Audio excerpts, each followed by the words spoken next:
The heartbreaking story of Peter and MJ's relationship.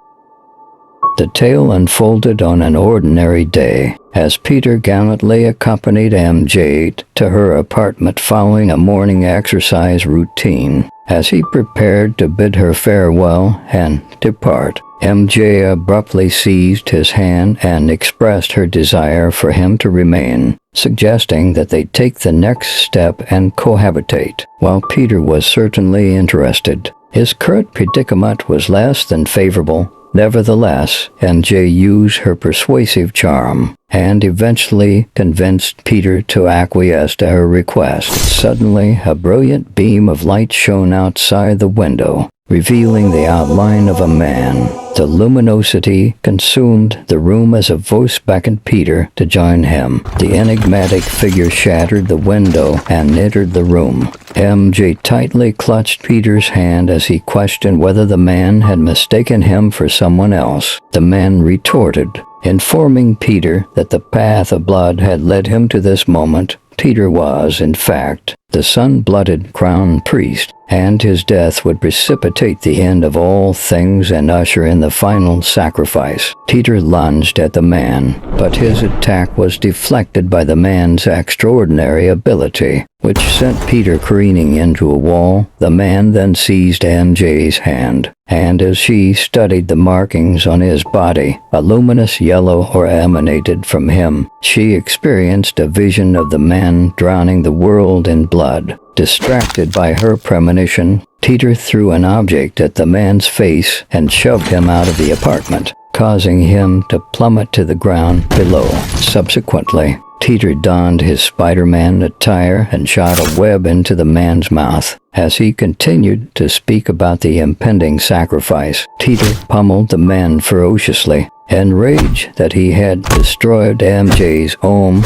and disrupted their plans to cohabit. Peter seized the man's hand and flung him to the ground. As Peter removes the sticky web from his mouth to give him a chance to speak, but the mysterious man instead uses his powers to trigger Peter's memories of their last encounter. The enigmatic man, who introduces himself as Rabin, blames Peter for he robbed him of the opportunity to become an emissary by banishing his deity. However, he promises to try again and has marked Peter for revenge and another person for sacrifice. If Wahab, his god, deems him worthy, he will be granted the title of emissary. Meanwhile, MJ, who is at her apartment building, notices an odd-glowing totem mark on her wrist. As the marks on both MJ and Peter intensify, they find themselves teleported to an unknown location. They spend several days wandering, searching for food and direction, until they encounter a strange monster. Peter lands a blow on the creature's jaw, but it retaliates by punching him in the stomach. Peter urges MJ to run and escape,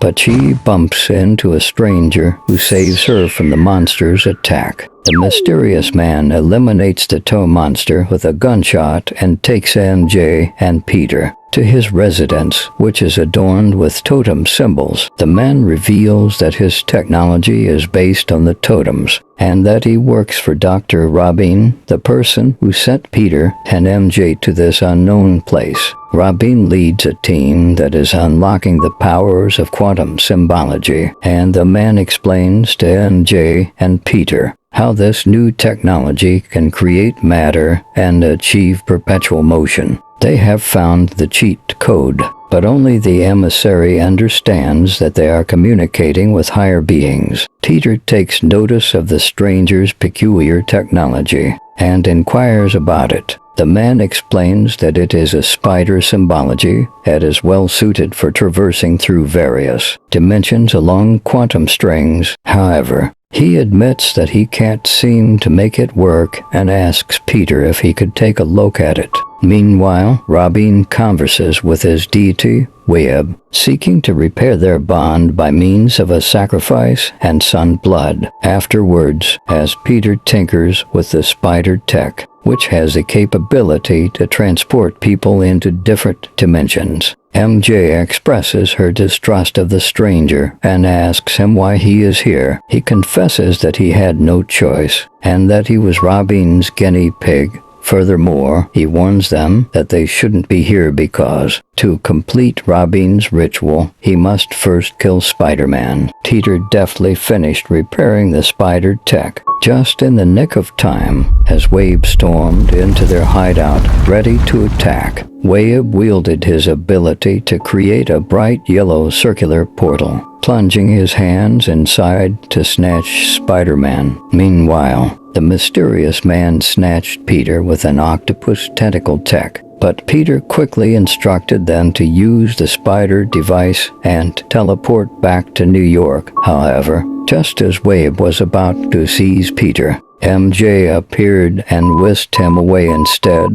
Wahab's body was bisected by the portal device, and as he threatened to detonate, the mysterious man shoved him into the portal. After the dust settled, Peter found himself outside of York, Pennsylvania. Now that he is back on Earth, Peter turned to Norman Osborn for help in returning to the unknown dimension to rescue his beloved MJ, no matter how long it takes. Meanwhile, back to MJ. She remained in the room where Peter had been transported, waiting anxiously for his return. The man with her suggested that they leave if she wanted to survive, informing her that Peter was not coming back. Outraged, MJ slapped him across the face. A month passed, during which time the man named Paul worked on a device that randomly combined symbols like a slot machine. Then, 3 months later, they were ambushed by Dr. Rabin, and MJ sustained a knee injury. A week later, they were forced to relocate in order to survive. 3 more months went by, during which they stumbled upon 2 abandoned children inside a house. When Paul suggested they abandon the children, MJ refused, and Paul ultimately respected her decision. Over the next month, MJ grew increasingly fond of the children. 3 more months passed, during which Paul tested his invention on MJ, leading their feelings for one another to blossom. They lived like a family, facing dangers and overcoming them together, days, months, winters, summers, until one day, as MJ was cooking,